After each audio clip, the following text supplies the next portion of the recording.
Já estamos de volta com o seu estilo de vida.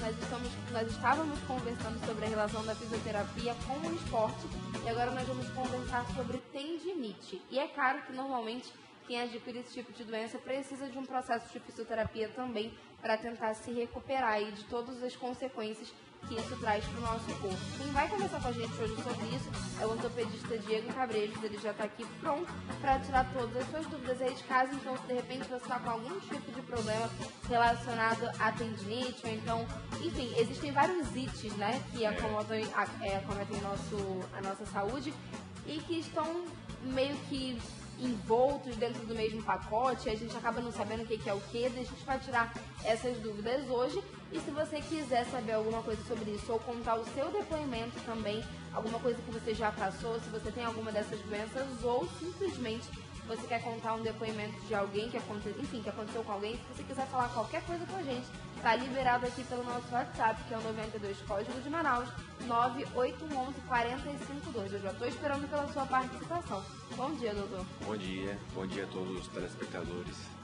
Então quer dizer que a tendinite está dentro desse pacote aí dos ites, mas cada um tem a sua característica e são doenças diferentes. Isso, eu acho que, em primeiro lugar, para a gente falar de tendinite, é importante dizer o que é o tendão, né? O tendão é uma estrutura que conecta o nosso músculo ao osso. É como se ele puxasse o osso, então ele faz o movimento. E a tendinite, então, é uma inflamação dessa estrutura. É como se fosse uma corda que liga o músculo ao osso, né? E o que diferencia é justamente isso. Por exemplo, a gente tem a tendinite, bursite, que já é a inflamação da bursa, né? Então vai diferenciar a estrutura anatômica. No caso da tendinite, ela pode ocorrer em qualquer lugar do corpo, né? Embora ela seja muito mais frequente em ombros e punhos, ela pode dar em qualquer lugar que você tenha um tendão. Pode ser no quadril, no joelho, no tornozelo e assim sucessivamente. Então, a gente se engana ao pensar que só dá tendinite no braço. É muito comum. Muito comum no braço, né? Mas a frequência que ela acontece no braço, a gente esquece. Mas assim, existem casos do joelho também com uma certa frequência, no cotovelo e em qualquer lugar do corpo que tiver um tendão, ele pode inflamar. A grande pergunta é o seguinte: tendinite tem ou não tem cura? É uma pergunta muito comum, né? Assim, sempre pergunta, tem. Né? Agora a gente tem que ter em mente que é um processo bem trabalhoso, porque primeiro tem que identificar exatamente qual é a causa daquela tendinite, tratar adequadamente e prevenir, porque é muito frequente a pessoa trata e não faz um acompanhamento para manter aquele articulação saudável. No caso, por exemplo, a pessoa trabalha numa função que sobrecarrega o ombro direito, então ela pode tratar durante anos, mas se ela não adequar o posto de trabalho, também vai continuar sentindo dor. É possível que essa doença esteja presente nos dois braços, por exemplo, nos dois lados do corpo? Ou se deu no direito, não vai dar no esquerdo, e se não deu no esquerdo, enfim? Geralmente acontece o seguinte: a pessoa começa a ter a tendinite no braço que ela mais usa, tá? No trabalho, ou dependendo do que ela esporte. Só que com o aumento da dor naquele membro, ela começa a usar mais o outro para poupar. E aí o outro também começa a doer. Então é muito frequente você ter dos dois lados a dor. Daí a gente poderia até relacionar já ao nosso bloco anterior sobre esse processo de utilizar as partes do nosso corpo com funcionalidade, né? Sim. Do equilíbrio e tudo mais. O Alan falou pra gente que a gente precisa de equilíbrio na hora de utilizar as partes do corpo. E talvez utilizar mais um lado do que o outro seja uma falta de equilíbrio. Sim, também com na hora de certeza. dividir as funções. Em relação à tendinite ainda, quais são os tratamentos? Existem diferentes tipos de tratamento, ou existe um tratamento só específico? Esse tratamento dura muito tempo, né? Ou é um tratamento curto? Como que funciona? Em primeiro lugar, identificar, fazer uma boa consulta médica, uma avaliação, fazer os exames que sejam necessários para identificar se a dor realmente é só por causa daquela tendinite, tá? E aí a gente começa o tratamento. O tratamento, ele tem a parte dos medicamentos, que são muito importantes, mas geralmente não resolvem sozinhos, né? Aí a gente vai para parte de fisioterapia, que é, na verdade, o mais importante do tratamento. E que é um tratamento que tem que ter muita paciência, porque todo mundo quer ficar bom logo, né, da sua doença. Mas esse tipo de doença, o nosso objetivo no tratamento é que haja uma melhora constante e progressiva, né? Não consegue, é diferente de uma sinusite, que você toma um remédio, tá bom 2 dias, não. Isso vai ser 1 mês, 2 meses, às vezes muito mais tempo, que você vai construindo a cura, né? E até chegar a um ponto que melhora a dor. E aí tem que ser feito um trabalho de manutenção, com atividade física, musculação. Outras coisas que também fazem parte do tratamento, a acupuntura, a gente tem um efeito muito benéfico. Em pessoas que têm problemas posturais, RPG, Pilates também. O tratamento também tem que levar em consideração o posto de trabalho, né? A ergonomia. Então, não adianta nada você fazer um tratamento completo, mas insistir naquela posição equivocada, isso também não vai resolver. Nós temos uma pergunta aqui de um telespectador, é o Moisés Silva, e diz: poxa, doutor, no meu trabalho eu fico muito tempo sobre os meus pés e me movimentando. Apareceu do nada uma dor no joelho direito. Isso seria tendinite?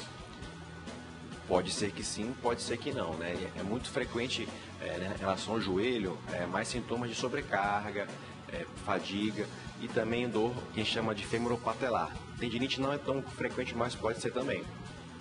Tanto no joelho como nas outras partes. Sim. Quando a gente percebe que está doendo, né? Por exemplo, o Moisés está com uma dor e ele já acredita que pode ser tendinite.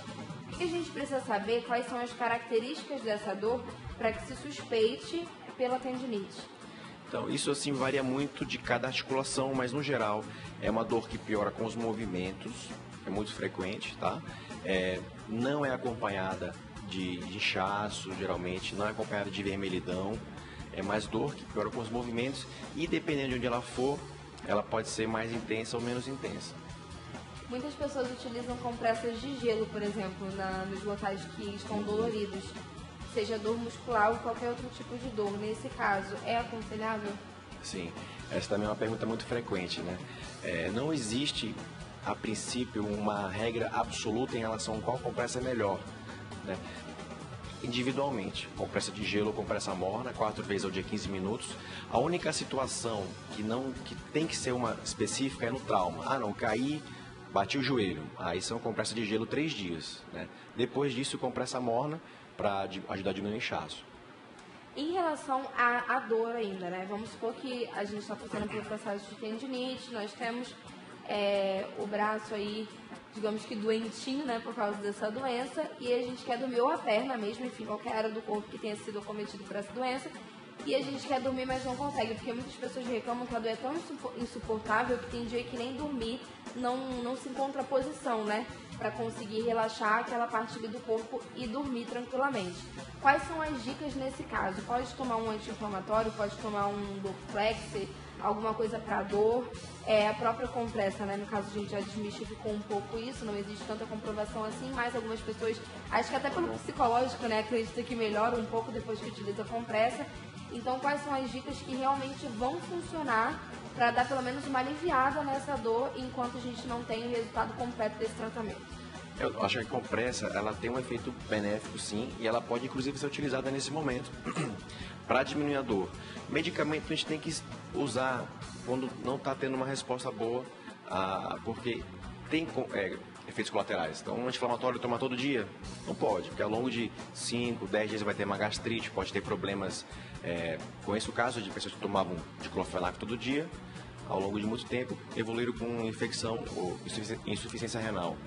Então, tem que ter muita cautela nesse tipo de uso diário de medicamentos. Por isso, tem que fazer uma consulta mesmo, para identificar o problema e fazer o tratamento adequado. Nós temos mais uma participação, dessa vez é o Carlos Alberto, e ele diz assim: em relação à tendinite, dentro da ginástica laboral, quando os funcionários vivem trabalhando o dia inteiro ou digitando no computador, a bolinha de espuma ajuda a curar a dor nos polegares. Com certeza, né? Sou educador físico. O que acontece em relação ao trabalho, né, a sobrecarga, é o seguinte: o nosso corpo, as estruturas, elas são feitas para suportar uma determinada carga. Então, o corpo ele vai aguentar fazer aquele mesmo movimento no computador ou numa máquina, que era o caso do computador que ele falou, 50, 100 vezes. Só que isso precisa de um tempo para recuperar, entre aspas, cicatrizar aquele esforço. E o que acontece é que aquela pessoa ela submete daquele mesmo esforço durante várias horas, todos os dias, e isso ao longo do tempo vai levar a um quadro de inflamação. Aí a importância tanto da ginástica laboral quanto do revezamento e adequação dos postos de trabalho. Bom dia, estilo de vida. Sou o José Hamilton. Estou no salão do Moisés assistindo o programa. Tenho uma formigação contínua em minha mão direita. O que pode ser isso?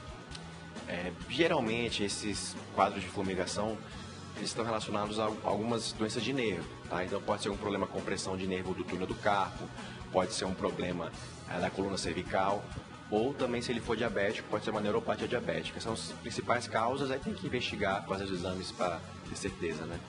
Essa tendinite, ela dá em pessoas de que faixa etária normalmente?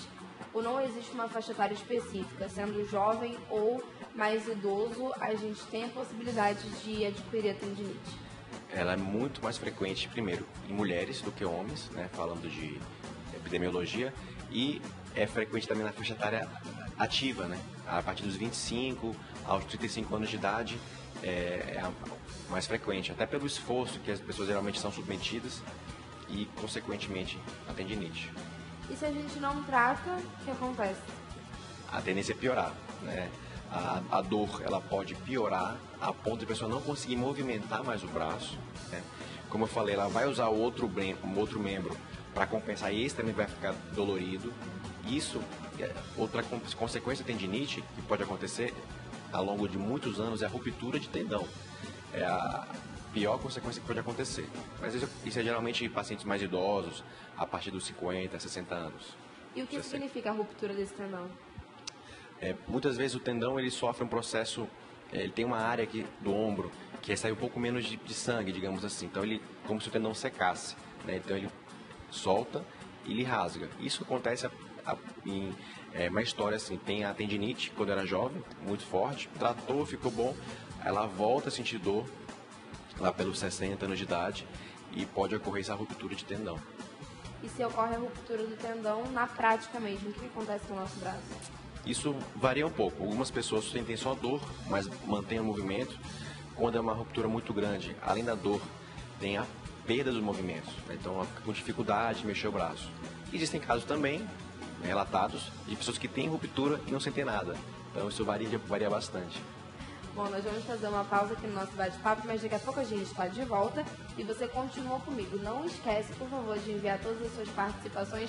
Não sai daqui hoje com dúvidas. Se você quiser saber alguma coisa sobre a tendinite, se você quiser saber alguma coisa mais específica sobre alguma área do seu corpo, se é possível que seja tendinite, se não, contar pra gente as características das dores que você está sentindo, é só enviar para o nosso WhatsApp, que a gente está sempre disponível aqui para tirar a sua dúvida e para ouvir também a sua participação. Não sai daí, o intervalo é bem rapidinho e a gente volta já.